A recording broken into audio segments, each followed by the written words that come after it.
ये खबरें बाकी खबरों से जरा हटकर हैं। शुरुआत करते हैं डीएम की सगाई की अंगूठी से जुड़ी अनोखी खबर से। बिहार के पूर्णिया जिले के डीएम राहुल कुमार ने नए साल की शुरुआत में ही अपनी सगाई की अंगूठी खो दी।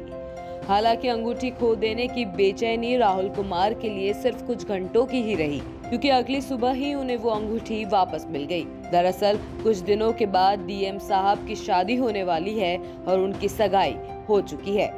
नए साल के आगाज के साथ ही डीएम दिल्ली के केएफसी में खाना खाने गए हुए थे। केएफसी से राहुल कुमार जैसे ही निकले तो उन्हें रात में इस बात का एहसास हुआ कि उन्होंने अपनी अंगूठी कहीं खो दी है।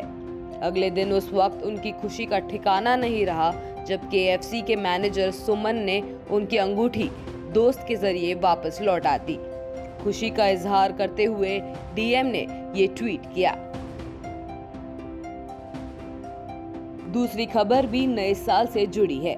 एक तरफ देश में जनसंख्या नियंत्रण की बात हो रही है, तो वहीं दूसरी तरफ नए साल के मौके पर पूरी दुनिया में सबसे ज्यादा बच्चे भारत में पैदा हुए हैं।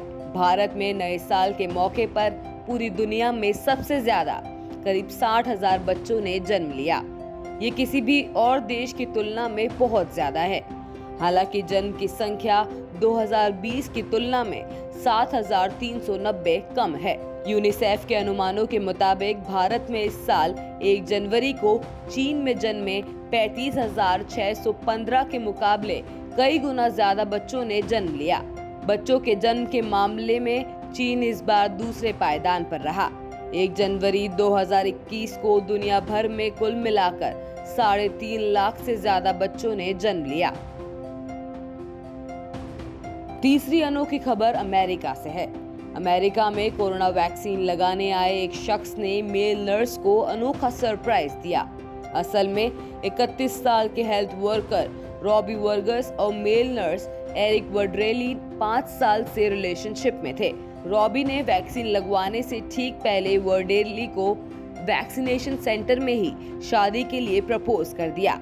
सोशल मीडिया पर गे कपल के प्रपोजल का वीडियो वायरल हो रहा है। रॉबी वर्गस को अमेरिका के साउथ डकोटा के एक हॉस्पिटल में वैक्सीन लगवाने के लिए अपॉइंटमेंट मिला था।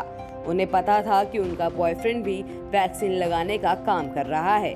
इसी वजह से उन्होंने वैक्सीनेशन वाले दिन ही बॉयफ्रेंड को सरप्राइज देने का फैसला किया। प्रपोज करने के लिए उनके पास 3 साल से रिंग मौजूद थी, लेकिन वे किसी खास मौके की तलाश में थे। कपल ने ये भी बताया कि वे महामारी खत्म होने के बाद ही शादी करेंगे। न्यूज़ तक ब्यूरो।